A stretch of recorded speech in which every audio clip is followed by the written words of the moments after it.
নমস্কাৰ সমুহ টাইম 8 দৰ্শকক মই শ্ৰীয়ে স্বাগতম জনাইছো। সঘনাই অসমত সংঘটিত হৈ থাকিবলৈ লৈছে এনকাউণ্টাৰৰ ঘটনা আৰু পুনৰবাৰ মাত্ৰ 24টা ঘণ্টাৰ ভিতৰতে দুটাকৈ এনকাউণ্টাৰৰ ঘটনা সংঘটিত হ'ল এইখন অসমতে। এটা এনকাউণ্টাৰ ঢিং আৰু আনটি গোৱালপাৰাত সংঘটিত হ'ল আৰু এই মুহূৰ্তত জনাইছো টাইম 8 সমুহ দৰ্শকক এই গুৰুত্বপূৰ্ণ বাতৰি।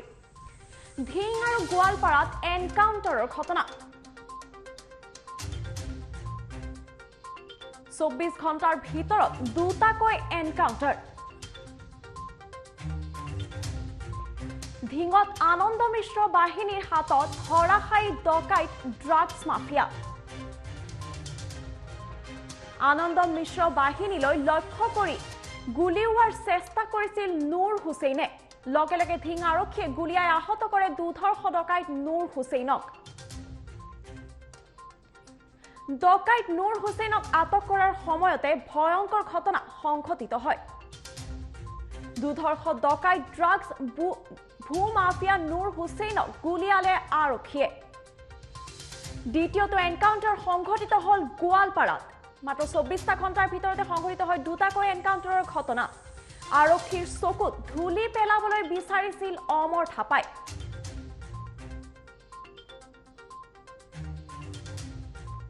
লগে লগে অপৰাধী অমৰ থাপালৈ লক্ষ্য কৰি আৰক্ষীৰ গুলী।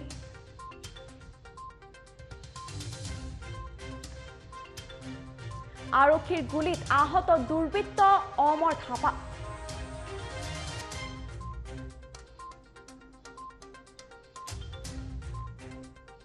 গোৱালপাৰাৰ ৰংজুলিৰ বেলপাৰাত এনকাউণ্টাৰৰ এই ঘটনা সংঘটিত হয়। কেৱল সেয়াই নহয়, তিনি জাই সজীৱ গুলী 9mm পিষ্টলো জব্দ কৰা হয় অমৰ থাপাৰ পৰা। আহত হোৱা দুৰ্বৃত্তসহ তিনিজনক গ্ৰেপ্তাৰ কৰে আৰক্ষীয়ে।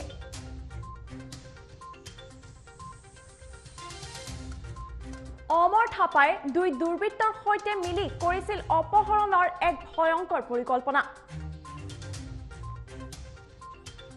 আৰু এক গোপন সূত্ৰৰ পমখেদি তথ্য লাভ কৰিছিল আৰক্ষী আৰু তাৰ পিছতে কৰায়ত্ব কৰিছিল অমল থাপা নামৰ এই দুৰ্বৃত্তজনক। অৱশ্যে আৰক্ষীৰ চকুত ধূলি সানি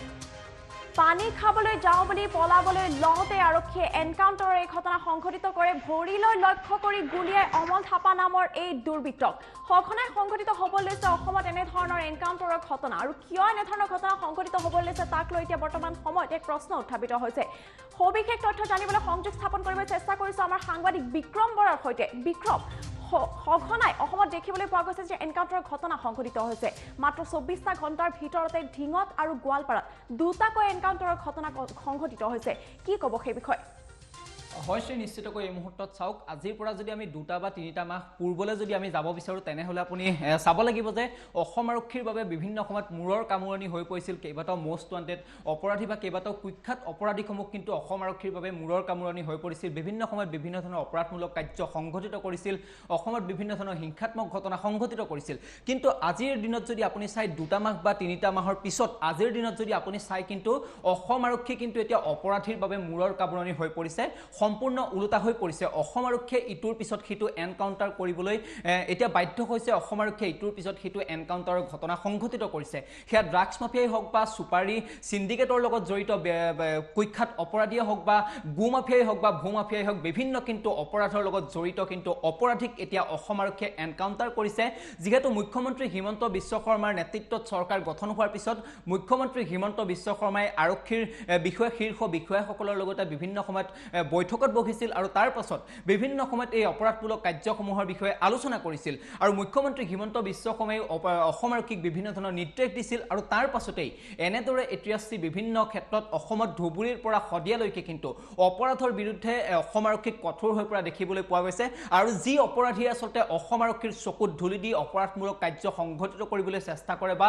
যি অপৰাধীয়ে অসম আৰক্ষীৰ পৰা পলাবলৈ চেষ্টা কৰে সেই অপৰাধীক কিন্তু অসম আৰক্ষীয়ে এতিয়া ভৰিত গুলিয়াবলৈ বাধ্য হৈছে, অৰ্থাৎ এনকাউণ্টাৰ কৰিবলৈ বাধ্য হৈছে। আৰু আমি ইতিমধ্যে সেই বাতৰি সবিস্তাৰে প্ৰচাৰ কৰিছোঁ বিভিন্ন সময়ত যে ইতিমধ্যে আপুনি চাওক বিগত 24 ঘণ্টাত দুটাকৈ এনকাউণ্টাৰৰ ঘটনা সংঘটিত হৈছে। তাৰ পূৰ্বেও কেইবাটাও 3টাকৈ ডকাইতক গুলিওৱা হৈছিল। ৰাখী বন্ধনৰ পূৰ্বৰ দিনা 3টাকৈ ডকাইতক এনকাউণ্টাৰ কৰা হৈছিল। বিগত 24 ঘণ্টাত দুটাকৈ এনকাউণ্টাৰৰ ঘটনা সংঘটিত হৈছে এটা হৈছে ঢিঙত আনটো এনকাউণ্টাৰ হৈছে গোৱালপাৰাত ঢিঙৰ যদি আপুনি এনকাউণ্টাৰৰ ঘটনাটো চাবলৈ যায় যিগৰাকী নুৰ হুছেইন এগৰাকী কুখ্যাত অপৰাধী বুলি ক'ব লাগিব বিভিন্ন ড্ৰাগছ সৰবৰাহৰ লগত জড়িত হৈ আছে ড্ৰাগছৰ জৰিয়তে তেওঁ সমাজক ধ্বংস কৰিবলৈ এই কুখ্যাত অপৰাধীটোৱে চেষ্টা কৰিছিল ড্ৰাগছৰ ৰমৰমীয়া বেহা চলাইছিল কেইবাটাও কুখ্যাত অপৰাধী ডকাইতি কাণ্ডৰ লগত এই নুৰ হুছেইন জড়িত আছিল এই নুৰ হুছেইনকে ঢিঙত নগাঁৱত আনন্দ মিশ্ৰৰ বাহিনী অৰ্থাৎ ঢিং আৰক্ষীয়ে এনকাউণ্টাৰ কৰিছে বিগত 24 ঘণ্টাত আৰু ঢিং আৰক্ষীৰ চকুত ধুলি দি যেতিয়া নুৰ হুছেইনে পলাই যাবলৈ চেষ্টা কৰিছিল তেতিয়াই নুৰ হুছেইনৰ ভৰিত গুলিয়াবলৈ বাধ্য হৈছে ঢিং আৰক্ষী আৰু এনেদৰে এনকাউণ্টাৰ কৰিছে গতিকে নিশ্চিতভাৱে ক'ব লাগিব যে এতিয়া অপৰাধীৰ বাবে মূৰৰ কামুৰণি হৈ পৰিছে কিন্তু অসম আৰক্ষী ঠিক একেদৰে আপুনি যদি গোৱালপাৰাৰ ঘটনাটো চাই এইগৰাকী কুখ্যাত অপৰাধী অমৰ থাপা বিভিন্ন ধৰণৰ কুখ্যাত কাৰ্যৰ লগত জড়িত হৈ আছে অপৰাধৰ কাৰ্যৰ লগত বিভিন্ন সময়ত জড়িত হৈছিল বিভিন্ন সময়ত চৰ্চাত আছিল ঠিক একেদৰে কেইবাটাও ডকাইতি কাণ্ড হওক বা কেইবাটাও কিন্তু অপহৰণমূলক কাণ্ডৰ লগতো জড়িত হৈ থকাৰ অভিযোগ উত্থাপিত হৈছিল আৰু তিনিজনক ইতিমধ্যে এই এনকাউণ্টাৰৰ লগত এই অমৰ থাপাৰ লগত জড়িত থকা তিনিজনকো আৰক্ষীয়ে গ্ৰেপ্তাৰ কৰিছে গোৱালপাৰাত গতিকে নিশ্চিতভাৱে ক'ব লাগিব যে অসম আৰক্ষী কিন্তু এতিয়া কঠোৰ হৈ পৰিছে অসম আৰক্ষীয়ে মুখ্যমন্ত্ৰী হিমন্ত বিশ্ব শৰ্মাই চৰকাৰ গঠন কৰাৰ পিছত অসম আৰক্ষী কঠোৰ হৈ পৰা দেখিবলৈ পোৱা গৈছে অপৰাধীৰ বাবে অসম আৰক্ষী মূৰৰ কামৰণি হৈ পৰিছে আৰু বিভিন্ন সময়ত অপৰাধ আচলতে নিয়ন্ত্ৰণ কৰিবলৈ অপৰাধীক দমন কৰিবলৈ কিন্তু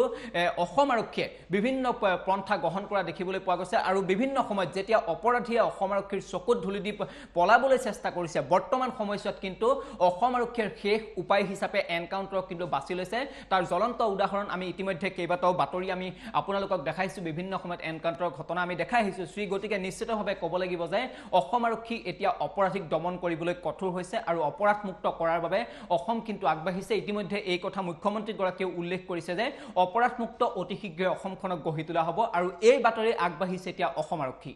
নিশ্চয়কৈ বিক্ৰম আন এটি কথা আপোনাৰ পৰা জানিব চেষ্টা কৰিম যিহেতুকে আপুনি কৈছে অপৰাধ নিয়ন্ত্ৰণ কৰিবলৈ এনেধৰণে কঠোৰ ব্যৱস্থা গ্ৰহণ কৰিছে অসম চৰকাৰ তথা প্ৰশাসনে তেনে ক্ষেত্ৰত আচলতে দেখিবলৈ পোৱা গৈছে যে সঘনাই অসমত এনেধৰণৰ ঘটনা সংঘটিত হয় এতিয়া বুলি নহয় আজিৰ পৰা 10 বছৰ আগতে ঘটনা এনেধৰণৰ সংঘটিত হৈছিলে ৰেপৰ কথাই কওঁ অথবা মাফিয়াৰ কথাই কওঁ ড্ৰাগছ মাফিয়াৰ কথাই নকওঁ এনেধৰণৰ ঘটনা সংঘটিত হয় কিন্তু যদি যিসকলে আৰক্ষীৰ চকুত ধুলি সানি পেলাই পলাবলৈ চেষ্টা কৰে সেইসকলক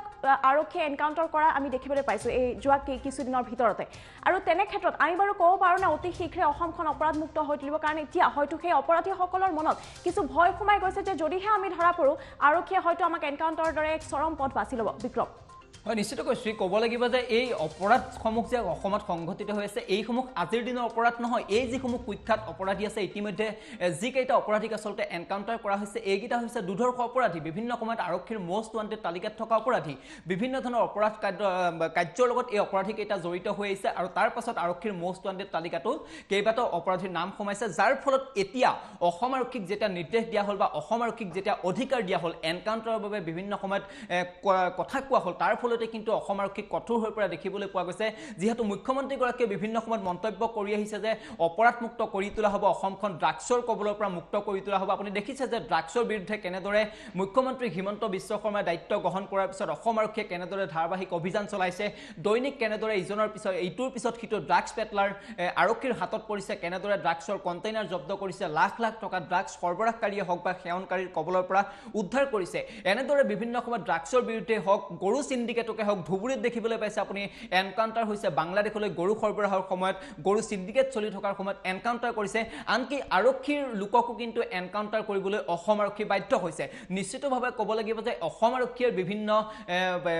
বিভিন্ন কনিষ্টবলে হওক বা বিভিন্ন বিষয়া বিভিন্ন অপৰাধৰ লগত জড়িত হৈ থাকে বিভিন্ন এই সময়ছোৱাত অসম আৰক্ষী যেতিয়া কঠোৰ হৈছে বিগত 3-4 মাহৰ পৰা যেতিয়া অসম আৰক্ষী কঠোৰ হৈছে অপৰাধৰ বিৰুদ্ধে অসম আৰক্ষীয়ে এটা শক্তিশালী ভূমিকা লৈছে তেতিয়া আৰক্ষীয়ে হওক বা আন কোনো অপৰাধীয়ে হওক কিন্তু কোনো এতিয়া হাৰি যাব পৰা নাই